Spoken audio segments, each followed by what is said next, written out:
नहीं वो प्रेम अधिकारी नहीं जो लगन को पूरी कर न सके, जो लगन को पूरी कर न सके। यह प्रेम पंथ ऐसा ही है जिसमें सब कोई चल न सके। यह प्रेम पंथ ऐसा ही है जिसमें सब कोई चल न सके। कितने ही बढ़े थके फिसले कुछ आगे गए संभल न सके। कितने ही बढ़े थके फिसले कुछ आगे गए संभल न सके। जो भोग सुखों का त्यागी है, जो भोग सुखों का त्यागी है, प्रभुता से पूर्ण विरागी है, प्रभुता से पूर्ण विरागी है। वही पथिक पहुँच पाता है वहाँ जिसे मन की माया छल न सके। वही पथिक पहुँच पाता है वहाँ जिसे मन की माया छल न सके। यह प्रेम पंथ ऐसा ही है जिसमें सब कोई चल न सके। यह प्रेम पंथ ऐसा ही है जिसमें सब कोई चल न सके। कितने ही बढ़े थके फिसले कुछ आगे गए संभल न सके। कितने ही बढ़े थके फिसले कुछ आगे गए संभल न सके। यह प्रेम पंथ ऐसा ही है जिसमें सब कोई चल न सके। यह प्रेम पंथ ऐसा ही है जिसमें सब कोई चल न सके। इस भजन में महापुरुषों ने हमारे को कितनी गहरी बात बताई। हम भगवान के मार्ग में चलते हैं या गुरु की भक्ति में चलते हैं, कोई भी शुभ कर्म में चलते हैं, चल तो पड़ते हैं किंतु पूरा उतरना बहुत पुण्य का। कहीं जीव को अभिमान हो जाता है, कहीं राग हो जाता है, कहीं ममता हो जाती है, कहीं द्वेष हो जाता है, कहीं न कहीं ये जीव क्या होता है फिर माया देवी के घेरे में फंस जाता है। तो ये भगवान की महती कृपा और हर समय जिज्ञासु क्या रहे सावधान कि कहीं ये मन हमारे को अपनी अटखेलियों में न फंसा। ये सारा नाटक कौन करता है भाई? मन ऐसा भक्त बन के आता है और फिर ऐसा जीव को फंसा देता है जिसका कोई अंत नहीं। एक वृद्धा माता थी, निता प्रति सत्संग में जाया करती थी और बड़ा ही सुंदर जीवन था और हर समय निरंतर संतों की सेवा में अपने जीवन को लगाती। उस गांव में संत हमेशा चौमासा करने लिए आते थे, तो माई सब के लिए भोजन बनाना, वस्त्र धोना, सब सेवा करती और अपना ज़्यादा से ज़्यादा समय संतों के चरणों में देते। धीरे धीरे क्या हुआ कि उनके जो गुरुदेव थे वो मतलब वृद्ध अवस्था उनको हो गई। अब वो कई साल तक आते जाते रहे जब वृद्ध अवस्था हो गई तो उनके जाने का समय आ गया। जाने का समय आ गया तो कहते देवी अब तो यहाँ से विदा हो रहा हूँ, विदाई दे रहा हूँ, और तुम लोग अपना भजन ध्यान करना, और तुम्हें भी चलना तो चलो हमारे साथ, तुमको भी ले चलूँगा। कहले महाराज और क्या चाहिए, मैंने आपकी सेवा का मेरे को फल मिलना चाहिए, मैं तो जरूर आपके साथ में चलूँगी। अब महात्मा जी तो बैठ गए विमान में, और माई विमान का पावा पकड़ करके लटक गई। लोग कहने लगे माई कितनी भाग्यशाली है, कितनी भाग्यशाली है, देखो तो सही। ऊपर हाथ कर करके लोग दिखाने लगे, अरे देखो माई कितनी भाग्यशाली है, स्वर्ग में जा रही है, तो वैकुंठ जा रही है सीधी विमान में। माई सुनते सुनते क्या मन में अभिमान आ गया, अरे लोगों हमारी क्या बड़ाई करते हो, विमान में जा रही हूँ तो फुकट में जा रही हूँ क्या, बाबा जी को इतना इतना मलाईदार दूध तो मैं ही पिलाती थी, उसके प्रताप से जा रही हूँ। बस हाथ ऐसे किया और विमान से हाथ छूट गया। माई कहाँ चली गई भाई, नीचे गिरी। जरा सा भी अभिमान आ जाए जीव को, उसका सारा करा कराया तप क्या होता है, नष्ट हो जाए। तीरथ भरत बहुते करे, मन में धरे गुमान, और नानक ने फल जाता है जो। एक बार राधा जी को अभिमान हो गया था कि मैं भगवान को बहुत प्रिय, भगवान कंधे पे ले जा रहे थे, राधा जी को बैठा, अभिमान हो गया कि मैं सब पटरानियों में भगवान को अधिक प्यारी। भगवान क्या करे, वहाँ से घसक गए, राधा जी गिरी और बस छटपटाने लगी। भगवान किसी का भी अभिमान नहीं। भगवान का काम क्या भाई, डॉक्टर का काम क्या, ऑपरेशन करके रोग को निकालना। ऐसे सतगुरु और भगवान क्या करते, संस्कृति मूल सूल प्रधनाना और सकल शोकदायक अभिमान। अभिमान को भगवान भीतर से निकालते हैं। यदि अभिमान रह गया तो आपके जन्म जन्मांतर की तैयारी हो जाएगी। थोड़ी सी मवाद भीतर रह जाए तो क्या होता है भाई, सेप्टिक हो जाता है, फिर हाथ पैर कटवाने ही पड़ते और जीवन से क्या हो जाते, जाया हो जाता। तो नारद जी के भीतर में अभिमान आया तो भगवान ने श्राप भी सहन कर लिया। कितना कितना भक्त की रक्षा के लिए भगवान ने कष्ट उठाए, बाकू बाक भी सहे, किंतु भक्त को क्या किया, बचाया। गुरुदेव जीव को उलझनों से बचाते हुए चले जाते। एक शिवली नाम का भक्त था, लोग उसकी बड़ी प्रशंसा करते थे कि शिवली भाई भगवान का, गुरुदेव का बड़ा सच्चा भक्त है। ये प्रातः काल सबसे पहले उठता है, गुरुदेव के लिए स्नान करने के लिए गर्म जल तैयार करता है, वस्त्र धोता है, गुरुदेव को तेल मालिश करता है, गुरुदेव के लिए भोजन बनाता है, झाड़ू निकालता है, गऊँ की सेवा करता है, बहुत बड़ाई करे, बड़ा सरल है, बड़ा सीधा है, बड़ा त्यागी है, मैंने सब प्रशंसा कर। गुरुदेव ने सोचा इस विशुद्ध मन में कहीं विष उत्पन्न हो गया तो इसकी हत्या हो जाएगी। तो गुरुदेव क्या कहने लगे, इसको धक्का मार करके यहाँ से निकाल दो, इसको धक्का मार करके हमारे आश्रम से निकाल दो। सब लोग देखने लगे, बात क्या है।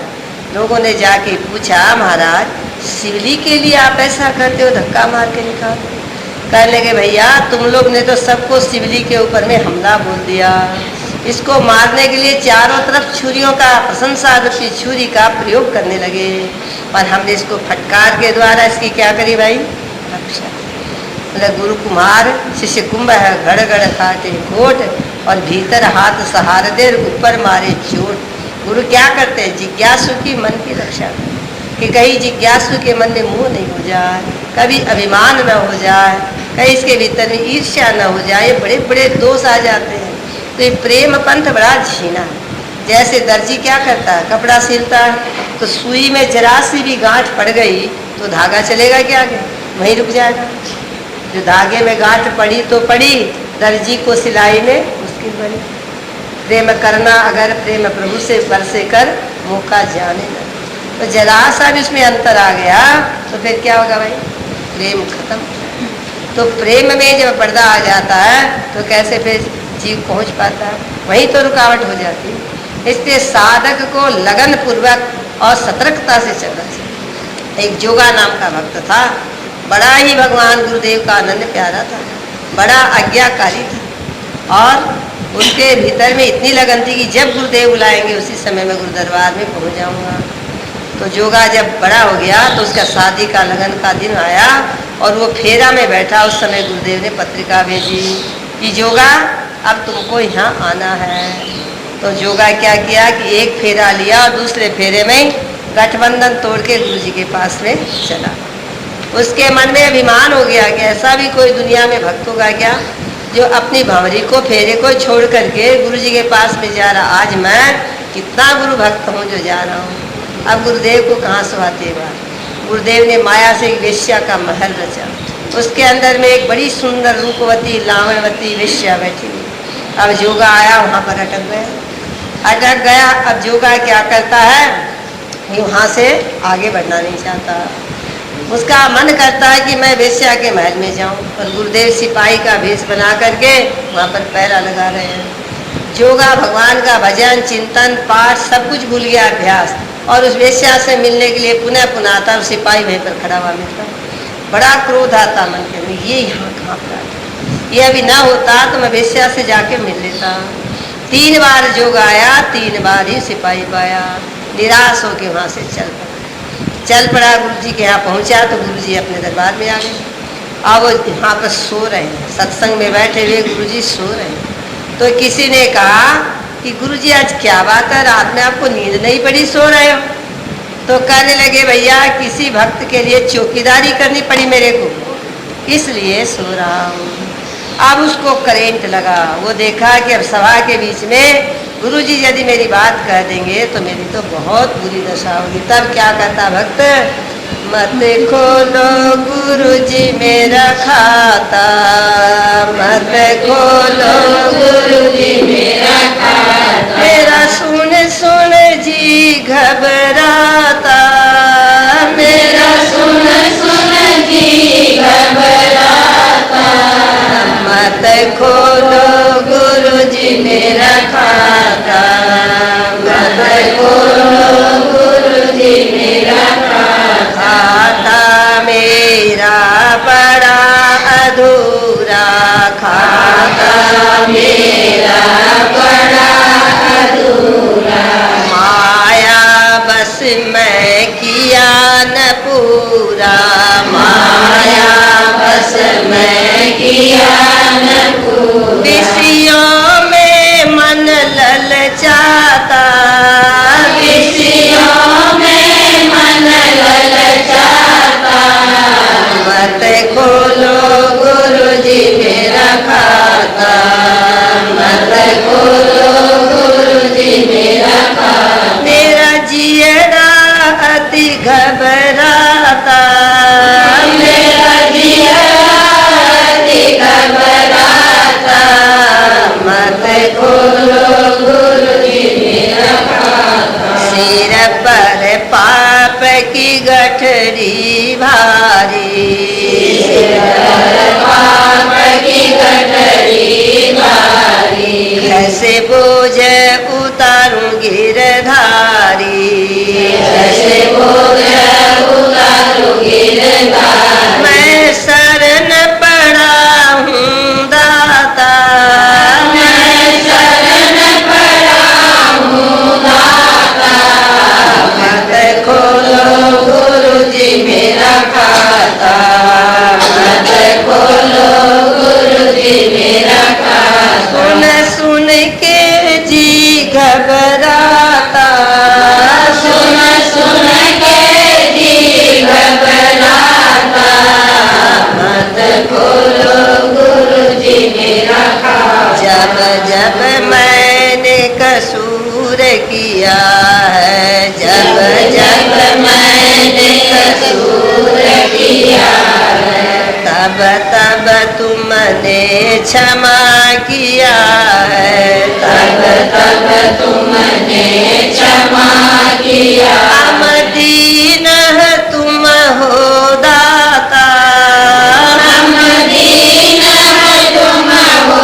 दाता, मत खोलो गुरुजी मेरा खाता, मत खोलो गुरुजी मेरा खाता, मेरा जियरा अति घबराता, मेरा जियरा अति घबराता, मत खोलो गुरुजी मेरा खाता, प्रहलाद के बने सहारे, ध्रुव प्रहलाद के बने सहारे, गणिका गीध अजामिल, मिलता रे, गणिका की दरजा मिलता। हम दुखियाए द्वार तुम्हारे, हम दुखिया द्वार तुम्हारे। हम जीव हैं तुम हो विधाता, हम जीव तुम हो विधाता। मत खोलो गुरु जी मेरा खाता, मत खोलो गुरु जी मेरा खाता। तेरा जियरा अति घबराता, मेरा जियरा अति घबराता। मत खोलो गुरु जी मेरा खाता, मत खोलो गुरु जी मेरा खाता। गुरुदेव ने जिज्ञासु को समझाया पर्दे में ही कि हे भक्त, बीच में माया ने तेरे को आके घेर लिया, पर सतगुरु का काम क्या भाई? माया के घेरे से जीव को निकालना। जोगा भक्त के लिए गुरुजी रात भर पहरा लगाते रहे और भक्ति उन्होंने क्या की भाई? रक्षा। जैसे माली क्या करता है? पौधे की रक्षा करता है कि कहीं पौधे में कीड़ा तो नहीं लग गया। इसी प्रकार गुरुदेव जिज्ञासु के मन की क्या करते भाई? देख रेख। जो पौधा माली के हाथ में आ जाए उसी की देख रेख करेगा, सब वृक्षों की तो नहीं कर सकता। ऐसे जो जीव गुरु की शरण में आ जाता है, सतगुरु उसी जीव के पीछे कटिबद्ध अपने जीवन को लगा देते हैं। ऐसे हमारे गुरुदेव थे, कभी भी उनको खाने का, पीने का, सोने का कोई समय भी शरीर का ध्यान नहीं था। हर समय जिज्ञासु के कल्याण की चिंता थी कि कहीं जिज्ञासु का मन भटक नहीं, कहीं जिज्ञासु के मन में संसार का राग न बस जाए। हर समय यही ध्यान रखते। माता बालक पर जैसे दृष्टि रखती है कि कहीं छोटा बच्चा कोई खतरे में ना आ जाए, उससे भी ज़्यादा गुरुदेव हम लोगों की निगरानी रखते थे कि कहीं इनका मन संसार की तरफ भटक नहीं, कहीं स्नेह भरी दृष्टि से कोई देख न ले, कहीं इनका राग न हो जाए, कहीं खाने की वस्तु में मन चलायमान न हो जाए। हर तरह से मन की रक्षा सतगुरु क्या करते। तरह तरह के पकवान दे के देखते थे इनका मन कैसे रहता है। और सब्जी के अंदर में एक करेला डाल के दाल में कहते खा लो, उस दिन देखते थे कि चेहरा कैसे रहता। हर प्रकार से देखते थे कि किस स्थिति में इनका मन प्रसन्न होता है, तो देखते थे। कुमार क्या करता? घड़े को गढ़ता है ठोक पीट के, तब घड़े की क्या होती है भाई? कीमत बढ़ जाती। ऐसे सदगुरु जीव को क्या करना चाहते हैं? उसका नाश करना चाहते हैं, बढ़ाना चाहते हैं। ऊपर से तो डांटते हैं, पर भीतर से क्या करते हैं? कृपा का हाथ रखते हैं। जीव को बढ़ाना चाहते हैं, जीव को क्षुद्र अहम से निकालना चाहते हैं, व्यापक भाव में ले जाना चाहते हैं। इसके लिए तो भाई बलिदान करना ही पड़ेगा, इसके लिए तो कुर्बानी करनी पड़ेगी। इंद्रियों का संयम, मन का संयम, समय का सदुपयोग, निद्रा को जीतना, निंदा को जीतना, हर एक प्रकार से जीवन की मोड़ मोड़नी पड़ेगी। क्यों? मन को यदि हम खुला छोड़ दिया तो ये मन फिर ये तो ले जाएगा हमारे को सीधा 84 लाख की शहर। मन को तो हमेशा विचार के द्वारा हमारे को नियंत्रण में रखना है। शोधा हुआ मन, समझा हुआ मन हमारे को क्या देगा भाई? हमारे हाथ में जो मन है वो मन सुख देगा। जिसका मन मुट्ठी में है उसके जगत मुट्ठी में है, और जो मन की मुट्ठी में है वो दुनिया की मुट्ठी में है। मन के नचाए जो नाचता है उसको दुनिया क्या करेगी? लताड़ेगी। पर जो मन को मुट्ठी में कर लिया उसको दुनिया क्या करेगी भाई? पूजेगी। कहा ना, मन रिपु जीते सब रिपु जीते। जिसका मन रूपी शत्रु जिंदा है उसका काम भी जिंदा है, और उसका क्रोध भी जिंदा है, उसका लोभ भी जिंदा है, उसका मोह भी जिंदा है, उसका अहंकार भी जिंदा है। सब शत्रु जिंदे हैं। और मोह रूपी शत्रु को जीत लिया तो मन रूपी शत्रु को, तो सारे शत्रु ही जीतेगा। मन जीते जग जीत। मन को जीतने से क्या होता है? जग को जीत लेता है। इतनी बड़ी ऊंची स्थिति। तो हमको मन को क्या करना चाहिए? मन को मारना नहीं है, मन को मोड़ना। मारने से तो ब्रह्मानंद का आनंद कौन लेगा? मन को मोड़ना है। बालक जब जिद पे उतर जाए, आप उसको पीटोगे, मारोगे तो मचल जाएगा। पर आप उसके दूसरी वस्तु सामने रख दो, ले बेटा ये वस्तु ले ले, तो उसका मन उधर मुड़ जाएगा, उसका ध्यान छूट जाएगा, उसका रोना मिट जाएगा। ऐसे मन रूपी बालक जब संसार के लिए मचलता है, रोता है, तड़पता है, तुमको क्या करना चाहिए? बढ़िया से बढ़िया वस्तु कौन? परमात्मा। उसमें मन को लगा देना चाहिए। फिर देखो मन का रोना मिटता है कि नहीं मिटता? मन को मोड़ना बताते महापुरुष। मन दिया बागा मोड़े ऐसे कोई संत, मार शब्द के कोड़े ऐसे कोई संत। शब्दों की चाबुक मार मार के सतगुरु वैराग की चाबुक मार मार के मन को क्या करते हैं? विषयों के प्रवाह से मोड़ते हैं। और परमात्मा के साथ में मन को क्या करते हैं? सतगुरु का इतना ही काम है, मन को मोड़ना। शोधा हुआ मन सुख देता है, बिना शोधा स्वरूप से मन को नहीं मारना, अरूप से मारना। सांप है, उसको सपेरा स्वरूप से मार दे तो जीविका नहीं चलती, परंतु अरूप से मारता, उसके दो विषैले दांत तोड़ देता है, तो वही सांप उसकी जीविका का क्या बन जाता है? भाई हेतु बन जाता। घर घर के आगे सपेरा लोग क्या करते हैं? सांप को नचाते हैं और पैसे ला करके अपना निर्वाह करते हैं।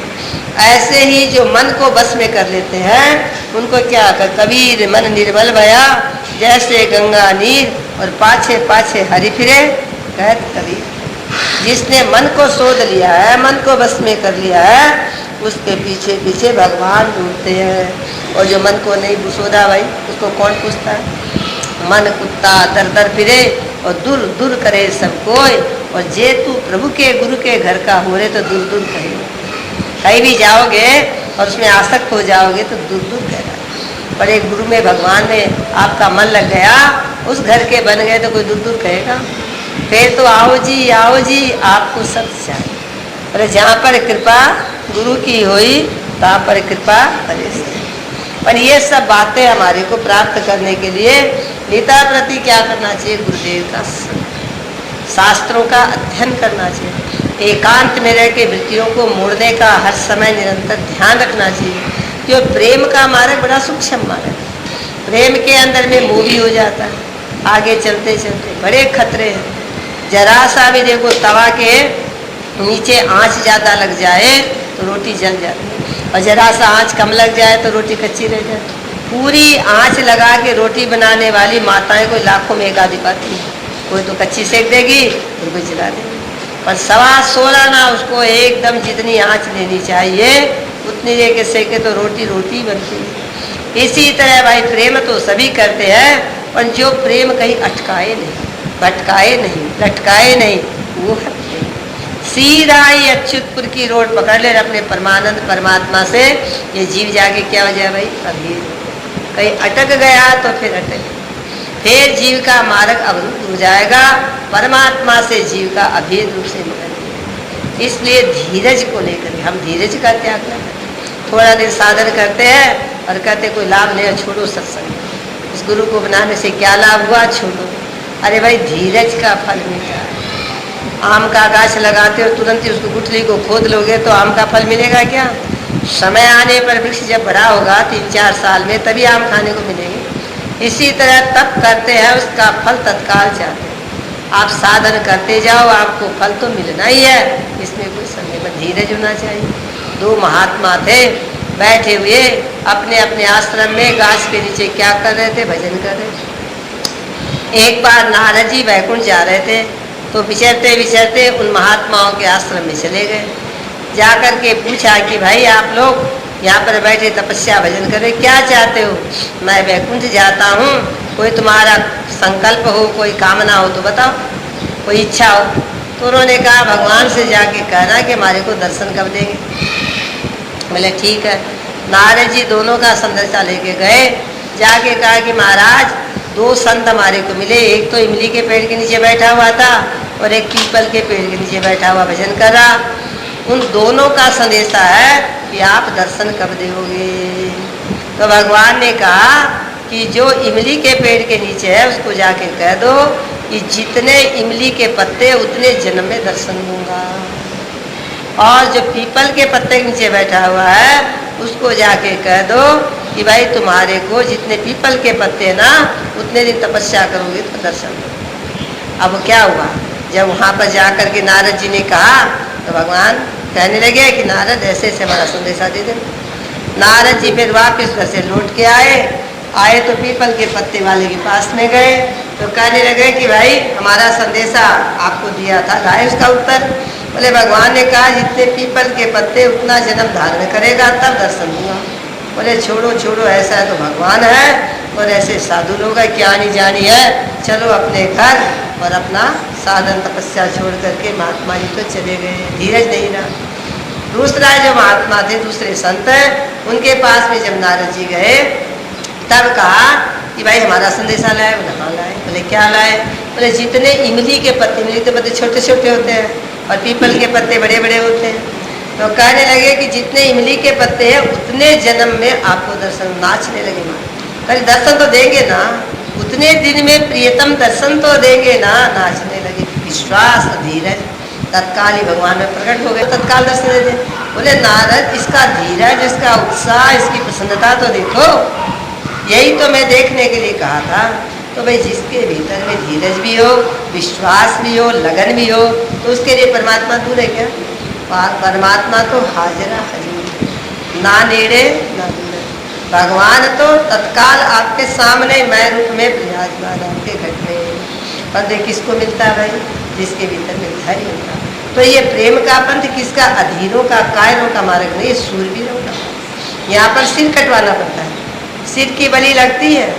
सिर क्या कटवाना पड़ता भाई? अभिमान का बलिदान करना पड़ता। जब तक अभिमान नहीं जाएगा तब तक भगवान नहीं मिलेंगे। तो इसलिए साधक को समय समय धीरे धीरे क्रम क्रम क्रम क्रम आगे बढ़ना चाहिए। तो ये प्रेम पंथ ऐसा है जिसमें सब कोई चलते तो बहुत है, चलते तो लाखों ही आदमी, अपन पहुँचता कोई बिरला है। संत की शरण में कितने आते हैं, पहुँचते कितने भाई? बड़ी बड़ी सभा में कितने इकट्ठे हो जाते हैं, लाखों आदमी, पर लेने वाला, माल लेने वाला कितने होते हैं?